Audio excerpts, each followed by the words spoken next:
Catherine Ford is the founder and CEO of the Excellence Institute, whose main mission strives to help women create the next amazing chapter in their lives, filled with health, well-being, rich relationships, time and money, and freedom. At 26, she was diagnosed with MS. When she was first diagnosed, she conducted research and she delved into the mind-body connection as a form of healing.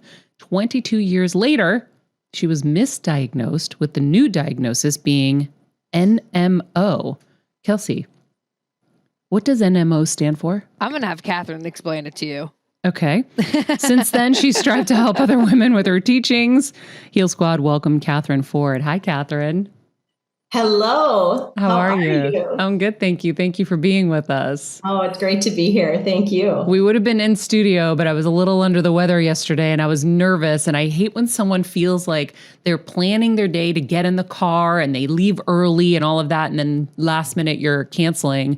But I did wake up feeling way better today, which was nice. Good. Well, you did the right thing. You definitely did. We have to take care of ourselves first. Yeah. Definitely. So what is NMO? Tell us this whole misdiagnosis and then what NMO is. Well, it was quite a journey. I think what I'll do, if it's okay with you, is just start by sharing my story. Yeah.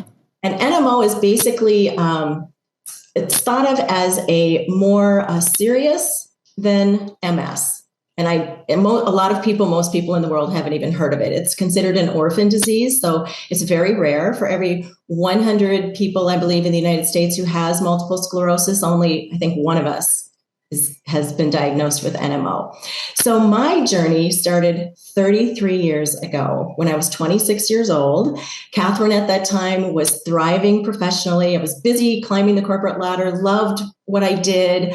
I had dreams and aspirations of being the senior VP of HR for the large corporation that I worked for. So that was all great. However, in my personal life, I was very impoverished. I was a couple of years into a highly toxic marriage, and I didn't see any way out. And that was very disturbing to me. I felt trapped. I grew up in a family that had certain beliefs around divorce not being an option. So I was driving home one day from work, had a really bad headache, specifically like over my left eye, and didn't actually think much of it because I wasn't somebody to get headaches. Took a couple aspirin, went to bed, and would end up going blind in my left eye. So it was a huge shock.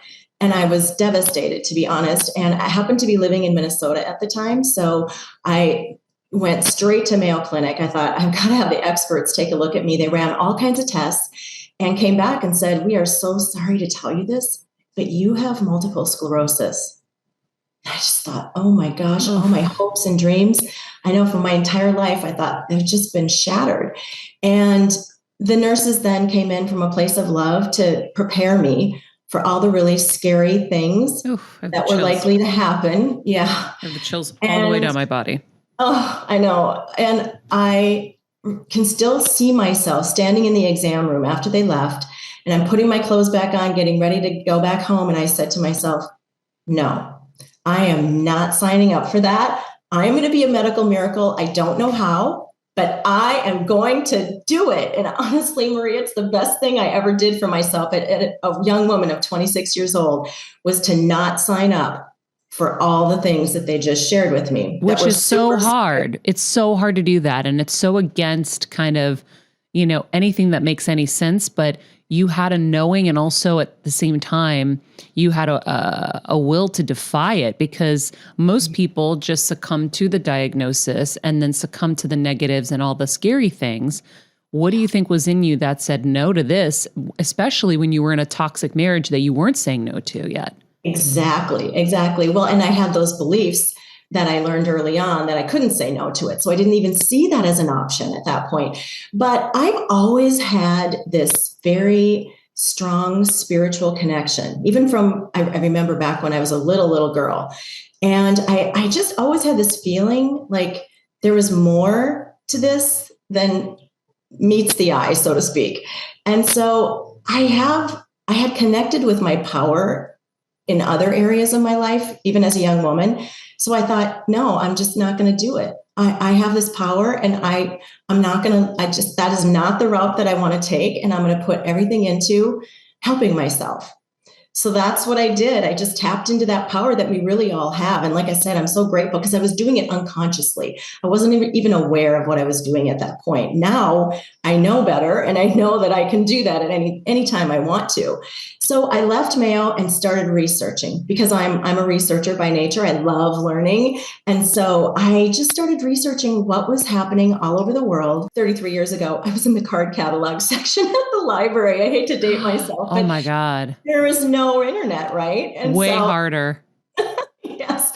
And I started to just look into what was happening to people all over the world who happened to be thriving when they were facing really scary conditions, real massive challenge in their life. That was the first thing you researched? I started with that.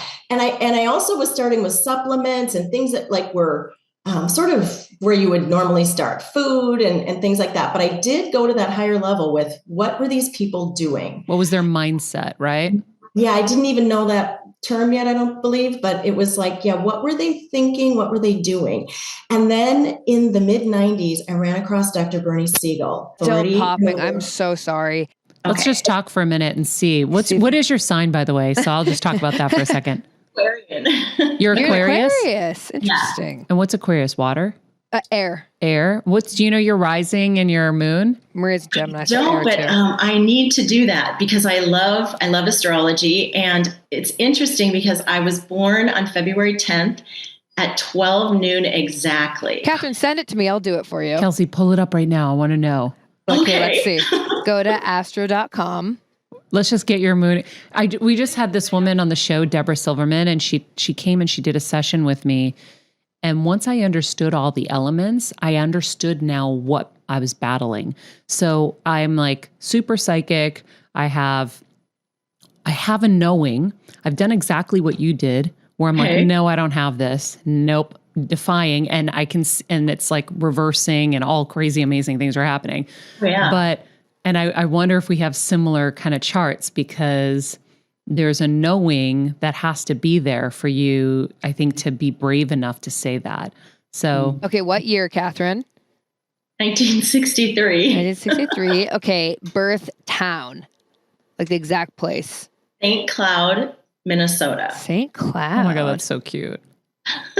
No, it's I'm learning so much with all of this. Yeah, Kelsey's taking her class. It's great. My Sunday class, holy moly. Okay, let's see. So I will read it real quick. Oh, yours kind of like mine. On the side here, let's see. So your sun's in Aquarius, your moon's in Virgo, so that makes sense. So you have a lot of earth. Your ascending's in Gemini.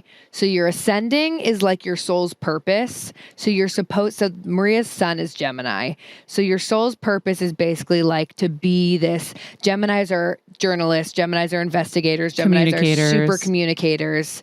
But your moon is in Virgo, which is earth, which is very like organized, pretty type A, perfectionist. Let's see what else you have. I like to discover systems and set up systems, which is one of the reasons why I love what I do now, because I make this easy for my clients. It's like, I'm all about living an easy world where everything is easy. So let's just set up a system. You don't have to take all the time that it took for me. So I know this is why I'm on the planet, to do the work that I'm doing, to make it easy for people. Very so Virgo. Cool. And your Mercury's in Capricorn, which is like your Mercury is how your mind works. Oh, we love Capricorn. And Capricorn mentally is like that same thing. That's the system. You guys are like you love your Excel spreadsheets. You love like that sort of stuff. Like Maria's is in Gemini. Mine's in Aquarius. So both of us are like very in the air. We're all in the air. We have no earth, so I would say to you as a Capricorn, you complete me. Literally. Same. That's what happens. We're like looking to hire someone. Moon. And I'm like, we need a Capricorn. Or Virgo. We need somebody Taurus, who's earth. Yeah. So is she double air? Double water? No. So she's double air with earth. Wow. You have very little fire. So if I were to tell you what element you needed to cultivate in your life, it would be fire. So literally standing next to people who are like really like, and like not judging them and like being more like, okay, I need to bring more of that into my life. Like that's what you need. Yeah. Yes. And I have to tell you, Kelsey, I loved our time together because you brought that to me. That is me. I mean, I was like, oh my God, I love this woman. I mean, the 30 minutes or whatever it was that we spent together, such a good chat. I like took in that energy, and I just was like, I even said to my husband, I said, I would love to like, she's like someone I could totally be a friend with. Like, she's just like, so we could be friends. Just sparkling. You are so sparkling. And I could feel your energy just come. I'm very sensitive energy wise. Mm-hmm. And I have this ability to sort of, from a little girl, just kind of see into somebody, which really helps me. Like when I'm working with a woman to like take all the minutia away and go, that's it right there. That's where we're headed. And that's what we're going to like release and install a new operating system. But it's so interesting because I just love your energy. Oh my God, you're so sweet. And I'm a fire rising. So that's what I present. So that, we had the best chat. After I talked to you, I was like, oh my God, Maria, you're going to love her. Yeah. Well, I already knew when I started doing my research on you, but I'll say, I want to keep this all in the show. I know. Let's just do too. Keep all of this in, even what we're talking about now, guys. I love it. Shows go different ways sometimes, and so as you heard, we were having a little audio issue. And we didn't want to make it annoying for you guys. And as we were doing the interview, I was gonna ask her sign. So this ended up being an audio check, and you're just gonna hear it. So perfect. Okay, so we're gonna go back to where we were, Catherine. You were researching all these things. You had this calling to look for people who were getting past hard things, right? Mm-hmm, definitely, because I knew that the secret of what I needed was buried somewhere within that. And so in the mid-90s, I ran across Dr. Bernie Siegel, who is still today a leading authority and expert in the world on the mind-body connection. And I knew I struck gold. It was like the light bulb went off and I said, oh my gosh, this makes so much sense to me. And I started to realize that all of the stress from that relationship that I was in was really starting to cellularize in my body. Mm-hmm. And after some time, I gobbled up all of his books. I just devoured them. And I started to develop my own tools and practices and principles to help myself. So what is Dr. Bernie Siegel? What kind of doctor is he?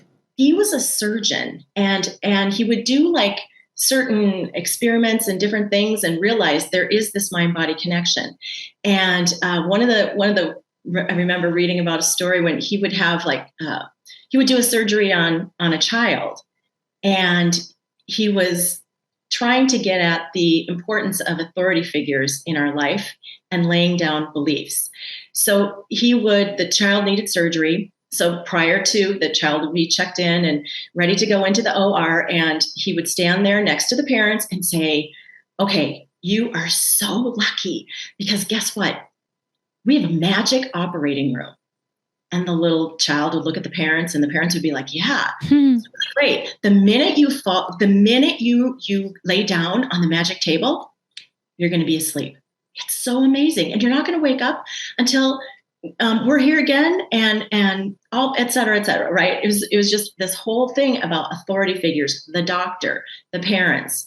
And time again, they would bring the little one into the OR, lay them down on the bed, and before any drugs were administered, they would be out. And in fact, sometimes they would lay the child down on their back, of course, and the little one would be like, wait, no, I sleep on my tummy. And they would turn around and be out. It was so amazing. So This power of the mind, right? So I knew, I was like, oh, this is really something. And he took a deep dive into love. And that really struck me too. I'm like, because I've always been all about love and the power of love. And I just know in my heart, it is the most healing vibration on the planet, that along with gratitude.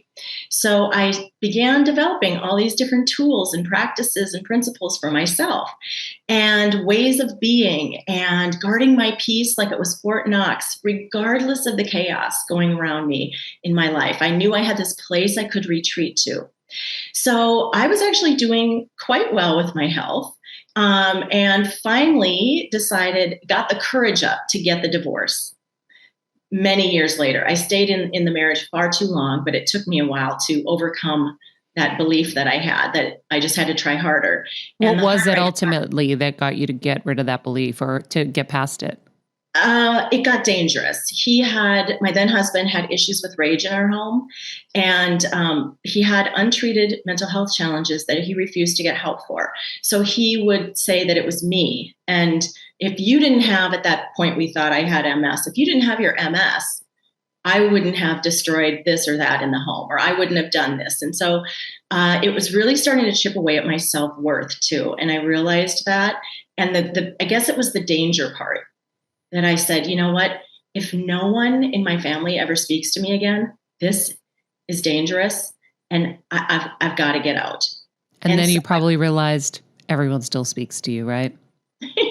Right? It's like we build such stories up in our minds. And yes, they're trying to keep us in a box for sure. Because everybody likes everything predictable and simple and they love their certainty. But I'm sure it all worked out after. It's all worked out. And it took a lot of courage, but it's not, I always say it's not what we receive in this process of transformation. It's really who we become. So I needed to face my fears and overcome that and tap into my own power and stand in my strength in a much bigger way.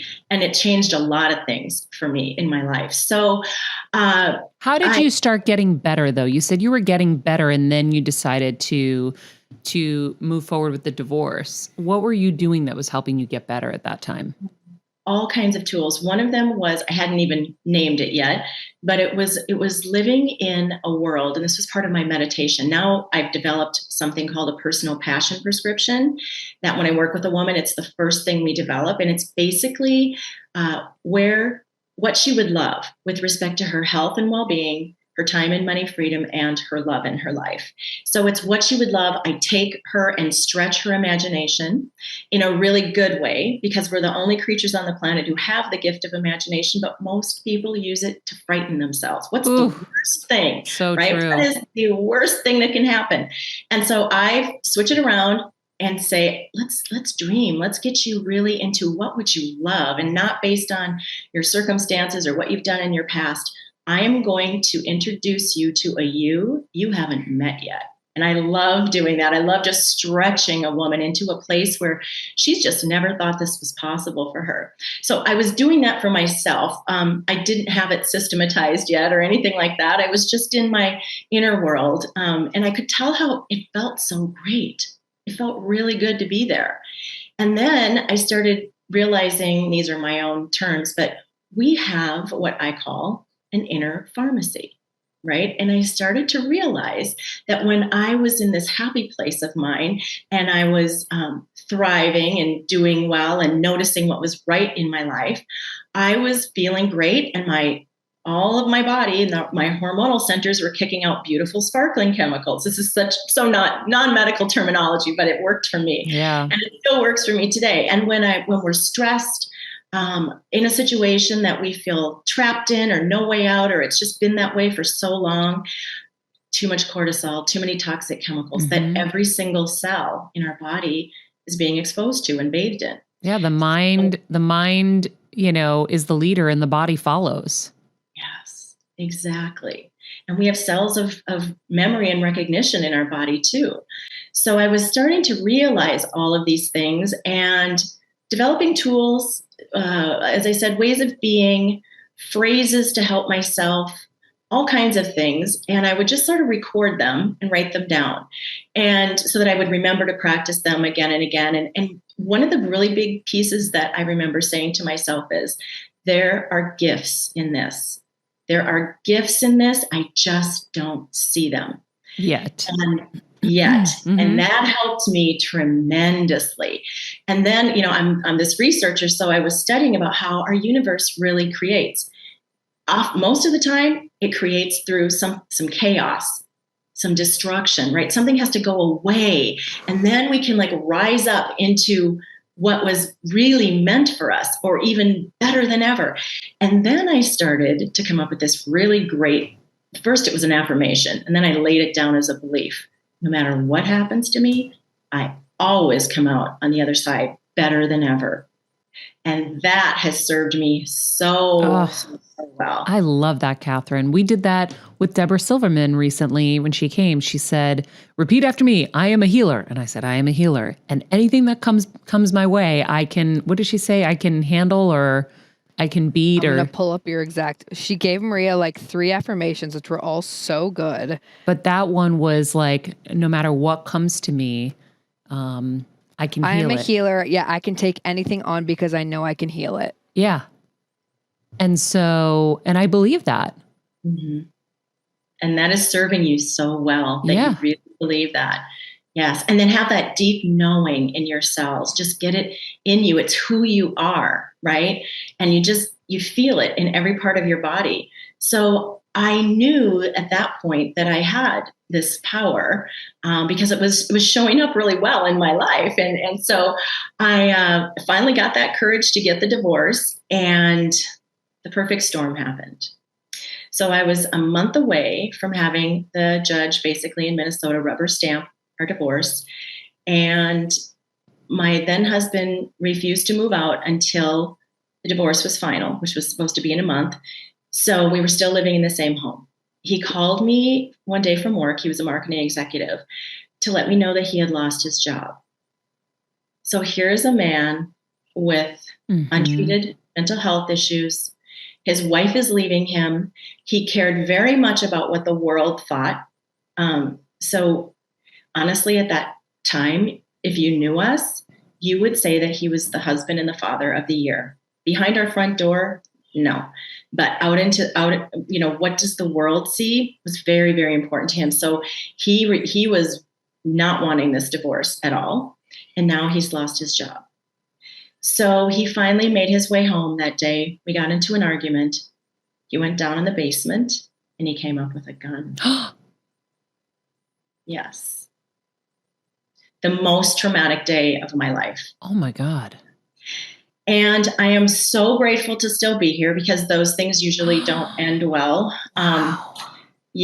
And thankfully there were no physical harm happened. There was to either of us, there was a tremendous amount of emotional trauma. And that took some time to heal.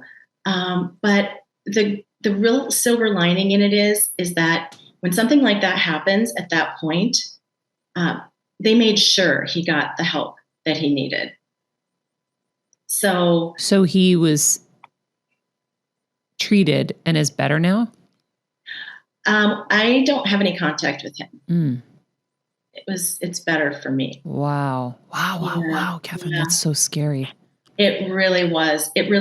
And so, interestingly enough, I want to ask more questions, but I don't. Like, I want to know how you got out of that situation, but I want to be respectful and not at the same time. But I just saw a movie scene and I'm like, yes. And I will say that the professionals in our community were amazing. The everything from of course I had, thank God, was able to call 911 and everything else, because back then I didn't have my cell phone right with me like I did today. That was back in 2009. And so I'm just so grateful the compassionate professionals that were there with me at that time. It was really amazing. And so the big thing with my health too, it's like the doctors could not believe after I went through something like that, how well I was doing. Even despite. Yes. And neurologist after neurologist was like, I can't believe you're not having like a major exacerbation, because stress is the worst thing for this disease. And I said, but you don't understand. It's how we look at things. Honestly, Maria, I was so happy and grateful, deeply and profoundly grateful that I had gotten out of that alive. And I vowed to myself, I'm going to make the rest of my life the best of my life. And I remember them saying, stick with that because it's working. And so I love the Wayne Dyer quote, when we change the way we look at things, the things we look at change. So true. And it really is. So then I had another blow though, about a year and a half later. I was decided to switch clinics and thought, you know what, I really need to have experts within MS take a look at me. And so, and what made you think that? Was there something happening? You didn't feel right? No, interestingly enough, it was the universe. It was the universe. A few things lined up. My insurance changed. And I thought, oh, you know what? I deserve to go here. And all these different things. It's so interesting. And I'm at this point paying very close attention to the signs. Yeah, you're following the breadcrumbs. I'm following the breadcrumbs and I'm saying, yes, this is what I need to do. And honestly, I was at a large healthcare organization and I wasn't, they would come in for like literally 12 minutes. And I've got this, what I thought was MS, a very serious condition. And I didn't feel like I was being like looked at thoroughly enough and all of that. So following the breadcrumbs for sure, because it was several things. So I transferred to the Minneapolis Clinic of Neurology and they have an MS center. And the doctor there was taking at that point, 22-year intake.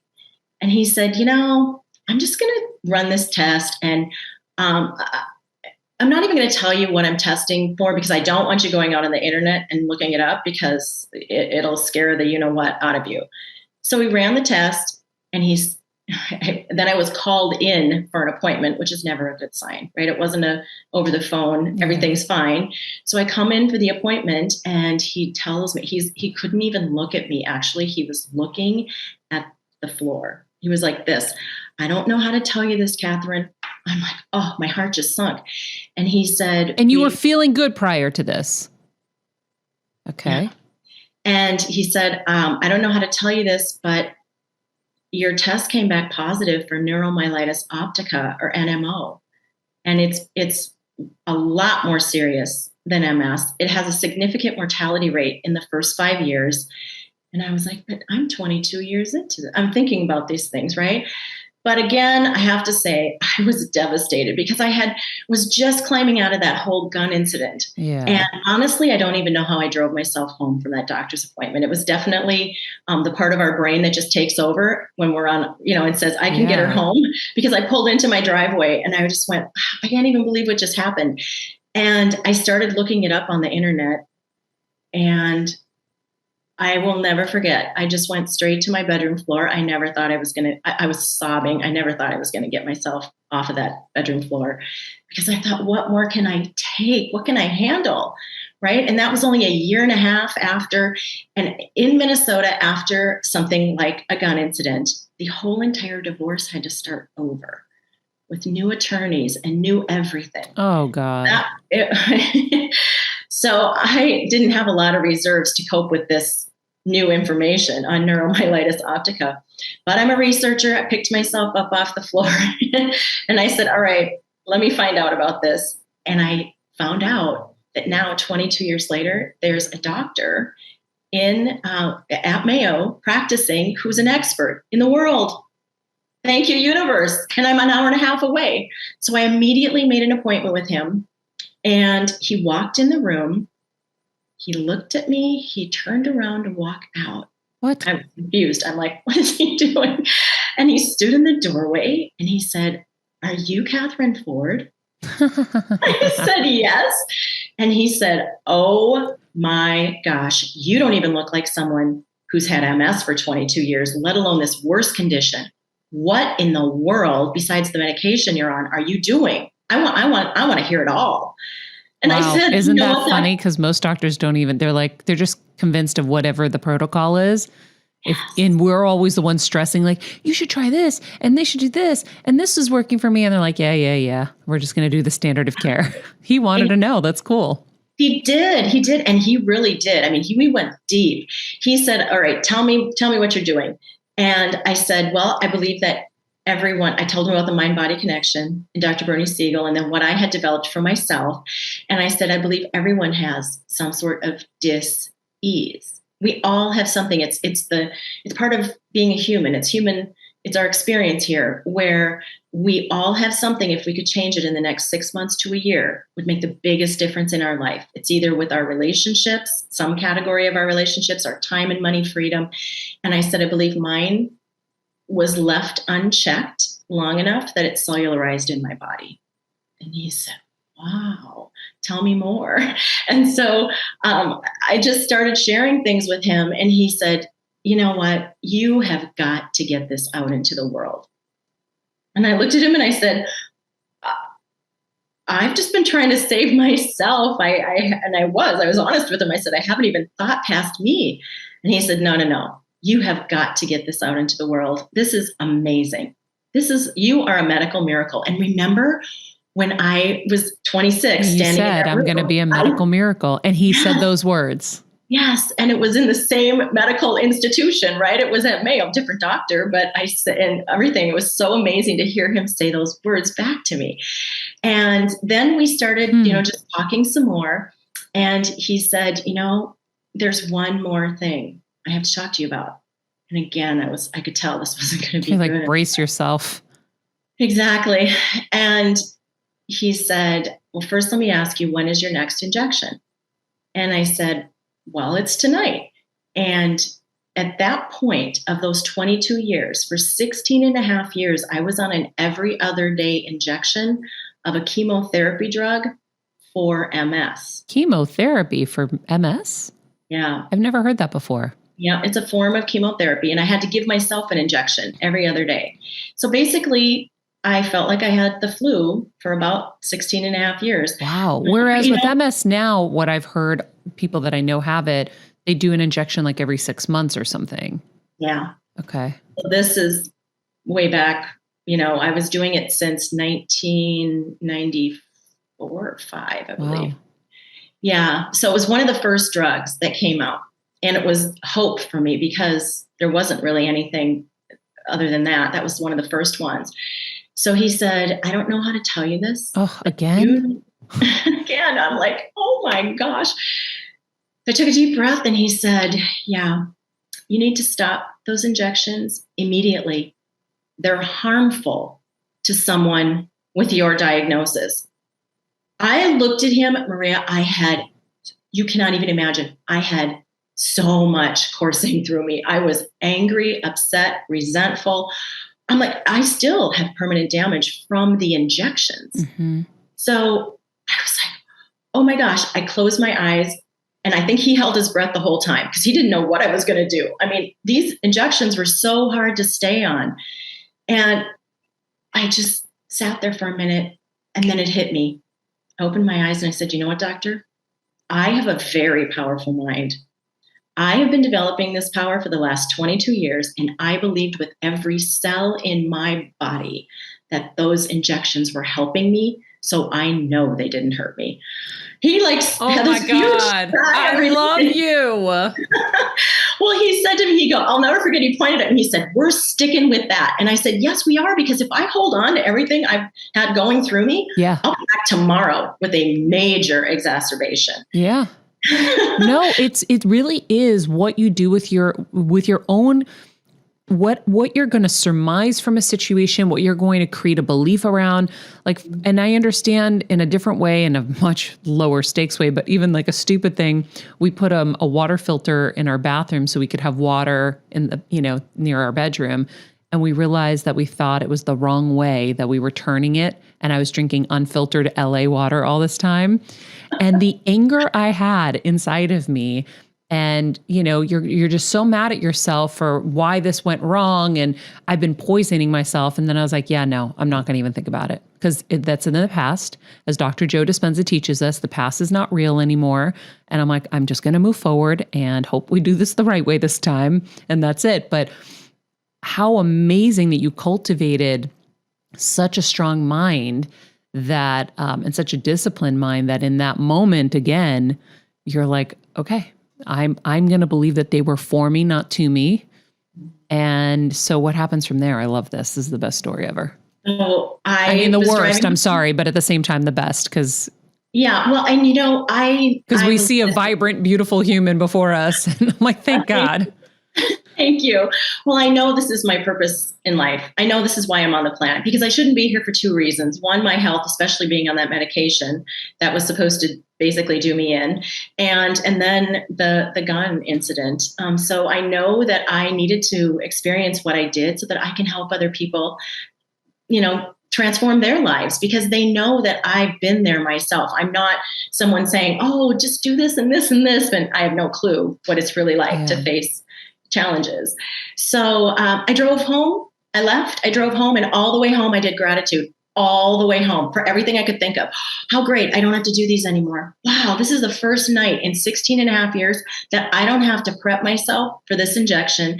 I'm not going to have a sleepless night. I'm not going to wake up in the morning feeling horrible, because what happened was I would take the injection and then I would feel horrible. And then right as I started to kind of climb out of that and feel better, it's time for another injection. So I was like, oh, this is great. And at that time, way back when, it was difficult traveling with it. When I traveled, it had to be kept cold. It had to be, hand searched. It couldn't go through that. And so I said, oh, and then when I would get to a hotel, I had to make sure that there was a refrigerator, all that, and that was properly refrigerated. I mean, oh my goodness, it just went on and on. Like, oh my gosh, I don't have to do that anymore. And this is going to allow my skin to heal, because I had a lot of skin issues because the injection sites weren't healing, and I would have to go back into the same, because there's only certain places you could give it. I have to go back into that same place. And I said, oh, this is part of my healing journey. I am so deeply and profoundly grateful. So literally, I just started doing gratitude. And it helped to really anchor that shift that I had with the doctor, because our mind is really not set up all the time to help us. So we have this strong pull to the familiar and pull to, not in a positive way. So I wanted to anchor all of the positivity that I had been feeling and experienced. Wow. Okay. So when did you find out you had NMO? So that was, the test was done in December of 2010. And then he retested me because he said, this is so serious. We need to make sure that Mayo didn't mix up your blood with somebody else's name or whatever, because they're human too. But no, it came back. I was praying like you can't believe that they made a mistake, but it came back positive. And then he, really got me thinking about, this is my purpose in life, and I've got to share this. By the way, I have to stop you for a second, because that, again, is a great doctor. What I've seen is you get blood work, and then they just treat that as like 100% true. They start medicating you. And then when you start to medicate, like this would have happened to me. I got all this blood work. It was like a disaster. And then we retested days later, and it was a completely different story. And it was from all the travel I had done. My body had gone through a lot. But I would have gone on all these medications that then would have set off all these other things. Yeah. And so I really implore people, if they get blood work and there's something off, before you go into emergency medication mode and all of that, wait a few days and do it again, just to make sure that you really have this, that you really need this. Because sometimes it is just a snapshot of whatever's happening in your body in that moment. Things may be a little haywire because you traveled or you were really stressed that day or something. So I'm really grateful that he tested you again, despite the fact that it wasn't the result you wanted. But that is a really good pattern that doctors should do. Now, most doctors won't do it because it's not covered by insurance. But if you value your health enough, pay for the blood. Definitely. Because you'll pay for it in a different way later. Right. And everything has side effects, all medication. So, yeah. So that was another thing that I said to myself, look at all these side effects that are just going to dissolve in my life because I don't have to be on that anymore. Wow. Yeah. So you've had NMO for how long? I've had NMO for 33 years because I actually had it when I was 26 years old. And I asked the neurologist who found the NMO. I said, what made you, he was taking a 22-year intake at that point because I had just switched to see him. And I said, what made you even think about the fact that this may be what I have? And he said, when you told me that you went blind in your left eye, and that was the first symptom you had, right there, it was like the bells were going off, he said, because normally in MS, it's a much more gradual progression. Somebody might have a little balance, imbalance issues. Somebody might have double vision and it returns back. And that was never my case. Whenever something happened, I never got back to my baseline. It would always, I would have some disability on it. So it's 33 years. Did you get your vision back? I'm working on that, which Okay. is so amazing. So partially, yes. And it gets better every time I'm checked. And then I've also have received, decades ago, a glaucoma diagnosis, which is not related to the NMO, but I love playing with these things. So I had bigger things to take care of first, being the NMO and other things. But I then decided, okay, I'm ready to take on this glaucoma. And it's a very serious disease too. But for me, it was under control with medication. But I thought, you know what? I'm ready. Again, the universe lined up all kinds of wonderful things that happened and made it so possible. And again, I'm awake and aware. Interestingly enough, my insurance changed again, or my doctor actually changed. She wasn't accepting it anymore. And so I thought, oh, darn, because I like to establish a relationship with the doctor when you have something that's, ongoing. And lo and behold, here comes Dr. Bose from Cedars, this amazing neuro ophthalmologist from India. And he walks in and I tell him what I'm doing, and he's very open to it. Which was amazing. I said, yeah, I'm going to get rid of this. I'm going to send it back to the nothingness from where it came. And here's what I'm doing. And I hadn't been, long story short, I hadn't been on the medication because of that change in doctors. So they took a reading on it's a pressure in your eyes, and it actually came back normal for the first time in decades. Wow. And then he followed me very closely because he said, this is very serious. Even though you got a normal this time, I'm following you closely. So I was in there quite a bit as he was very, diligently following me. And I got it so low at one point. I said, how low does this go? He goes, well, I never see this in my practice, this low, the pressure. So that is an incurable disease. Yeah. So I'm just here to say anything is possible. So what did you do? You have a whole process and you take women through this, you said. Was it diet, meditation? Like, what were the things that you did? All of that. And my real gem is that it's so important. This is the nugget that the gold that I pulled, the diamond, we'll even call it. It's so important to be the woman who, or be the man who. So I knew that I wanted to live in a body that was really experiencing vibrant health. And that is exactly what I have today. I feel better than I have probably ever in my life. And I'm not experiencing any symptoms of any kind. And I keep getting better every single day. And it's being the woman who. So meditation is a great vehicle for getting us into the quantum field.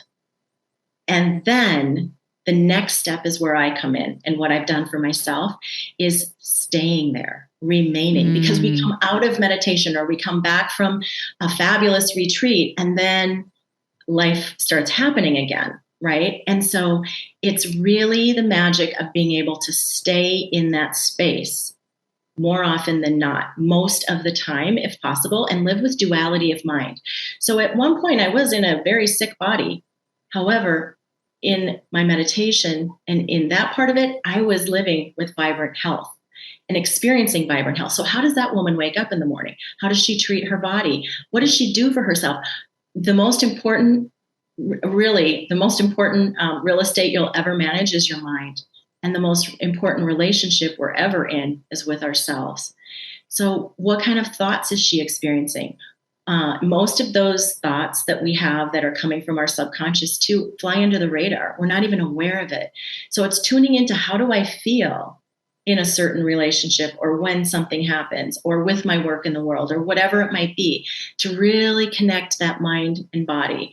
So that was the key for me is I realized we can't get to what we want or to our dream. We have to come from it. So it's not out there. It needs to be within us. And when we just be the woman who, it changes everything. And so we're in that quantum field. We enter that when we are in meditation. And when we come out, we need to have changed and be that woman. So what are your tips to be that woman after the meditation? Because you did Dr. Joe's meditations, right? I of some of them, yes. I'm a huge fan of his. I want to go on one of his retreats. I haven't done that yet. Oh my God, it's the best. Yeah, I've heard that. So when he'll say the same thing, like, you have to do this with your eyes open. You have to be living this. You can't just wake up and then go start yelling at people and, doing all this, other stuff. How do you explain to your clients to be the woman who, after the meditation ends, how do you carry that into your everyday, the other 23 and a half hours? Right. That's such a great question. I have something called a personal passion prescription. So it is involving their health, wealth, and love, because everything in our life affects our health, and our health affects everything else. And so we talk about and get really, really clear on what they would love in each one of those categories. And then I ask them as they're meditating, and a lot of them do Dr. Joe. I meet women wherever they're at. But the key is to memorize that vibration and then set up your world to support that. Whether you need to change some things in your home, your office, we weed our garden. Sometimes we have to have more space with people, whatever it is, to really support you in staying there. And it's memorizing that vibration. So when you're in your meditation, seeing it, visualizing it, feeling it, I want you to get to the feeling tone of it, of being. For me, it was vibrant health. It was like living with vibrant health. And then when you get up, to be able to stay in that vibration of someone who has vibrant health. Like I said, how am I gonna treat myself this morning? How am I gonna act with others? What kind of boundaries am I gonna set up? Because the content of our life is the curriculum for our evolution. So we are constantly in this earth plane that we're in, and we just need to move through it differently, as though we already have what we would love. That's what I mean when I say it has to come from us, from within us. So I'm all about alignment, getting into alignment with the woman that you want to be and experience and have and do. And carry yourself throughout the day like you already have it. Yes. So you're not coming from lack. Right. And exactly. Because the lack cancels everything out. Cancels everything out. So noticing what you're noticing is the number one life mastery skill, because when you notice yourself, you observe yourself, oh, I'm feeling that lack again. I'm seeing that, I'm feeling it. Okay, I need to, before I pick up the phone, before I send the email, before I send the text, whatever it is, I need to get back into alignment with that woman that I'm becoming and be her already, and then do the doing. Because I will have a different result. If I'm creating from that place of empowerment, I'm going to get a far different result.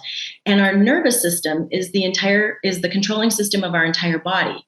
So if we're like, in fear or anxiety, that is the worst place to create from. Mm-hmm. We want to shift our nervous system over to that place where we're standing in our strength and we're calm. And that's the best place to source solutions from too.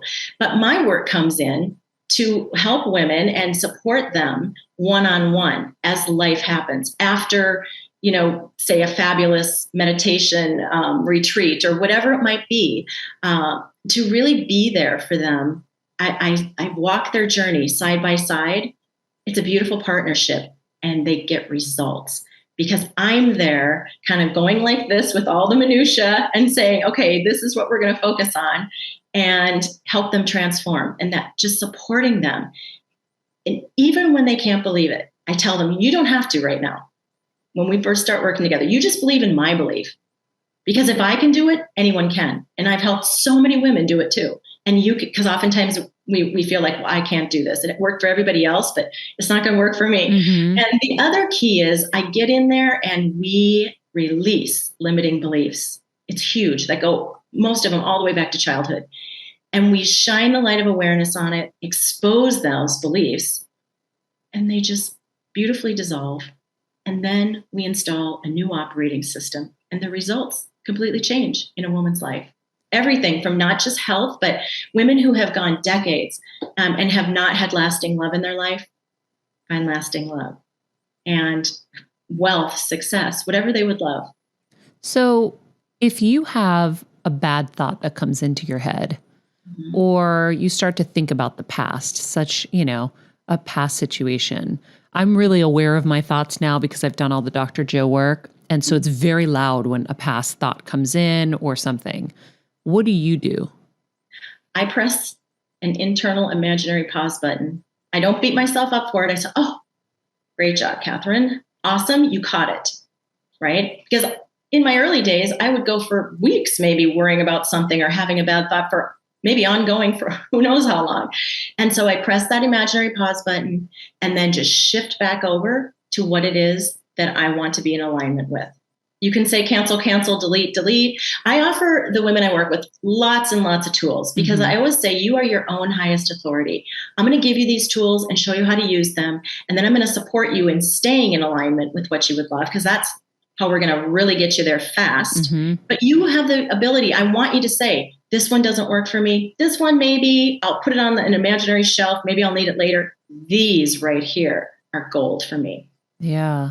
Yeah, because I know so many of us will struggle with guilt or shame or any of those things. And that's why I love Dr. Joe's work so much, because once I was aware that my thoughts became things and that I was in control of them because I had such an undisciplined mind. I remember in the shower vividly as I started doing the work, I would imagine like a catcher's mitt and I would catch the thought and throw it out. And I'd say, no, what do I want? And then I'd think about what I wanted and I would go that way. So anytime something negative would come in, I'm like, yeah, no, I don't want that. I want this. And I would shift the focus to what I want. And that was really helpful. And it makes me think that I've definitely gone through some tough things, like the passing of my mom, in such an easier way because of that, because I know that none of it serves me. It doesn't serve me to go back to a moment where I feel bad that I was maybe short with her or impatient with her or something. It doesn't really serve me, and it's not something that she would want either.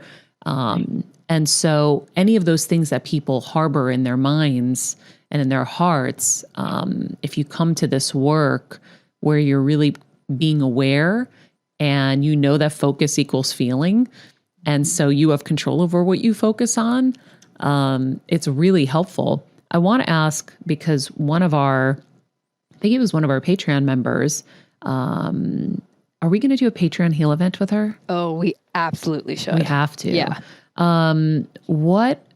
Someone asked, how were you able to trust in love again after everything you went through? That is such a great question. It took a little while, I'll have to be honest with you. I didn't want anything to do with it at first, but as I began to heal and just searched my own heart, I knew and have known forever that I believe in love. And I realized after I was able to up-level my own self-worth, which is huge. It's another part of the work that I do with women. Oh my gosh, that's life-changing right there. As I was able to do that, I realized, all right, I'm worth this. It's what I want. It's what I would love. And so it was just part of my healing journey to be able to trust people. And it's interesting because as I began, when I finally got the courage to date, it's a funny story. I didn't think I was ready. And so a gentleman approached me at the market of all places. And again, I'm awake and aware to everything. So I'm like, okay, all right, I guess it's time. And so it took me a little bit. After 2 weeks from that meeting, I finally contacted him. I wouldn't give him my information. And he's like, I never thought I'd hear from you again. And I said, okay, well, let's go out on that date. So it was little by little. But as I look back, as my self-worth was climbing and I look at the relationships I was having, the men were also reflecting the quality of the man. For the things that were important to me were exactly reflecting where my self-worth was. Wow. So, yeah. So little by little, I got the courage. Wow. I love that. And then, oh man, such a good story. This is one of the longer interviews we've ever done, because your story is so great. But I want to share with everybody, you have this whole system and this whole program, and you coach women, and you have the Excellence Institute. I want to share with everybody, because I told them there's a little Easter egg at the end. There's a little gift at the end. Actually, I'll throw it to Kelsey, and Kelsey can share with everybody what you are going to be doing for 4 of our Heal Squad members, which is amazing. And thank you, by the way, for that.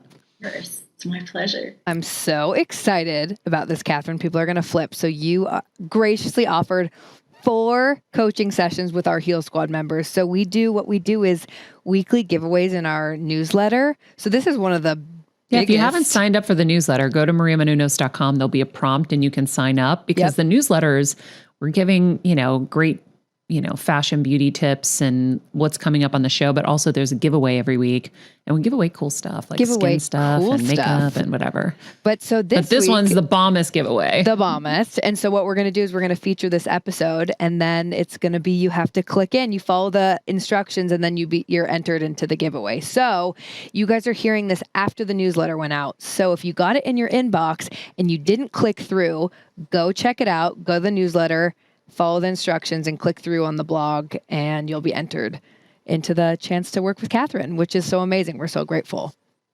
Thank you. I'm just, it's a pleasure to be able to offer that. I'm so excited. Yeah. Thank you. Well, we're grateful and excited because we love our Heal Squad, and there's definitely going to be, I know that the 4 people who are going to get this are going to have such a kindred spirit connection with you. I know it's going to be one of those kind of magical things, and I'm excited to see how it goes. But Catherine, you're amazing, and I love your journey, and I love how you've looked at everything.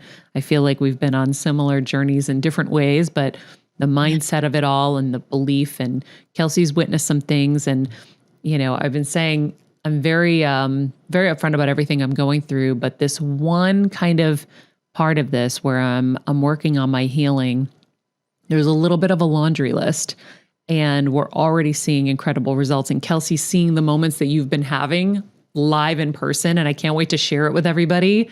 But it is possible. And I remember before I went into brain surgery, Tony Robbins said, honey, it's like last words to me on the phone when I called him to tell him I had a brain tumor. It's like, whatever you believe will be. And I was like, yeah. You're right. Whatever I believe will be. I believe I'm going to be fine. I'm going to be fine.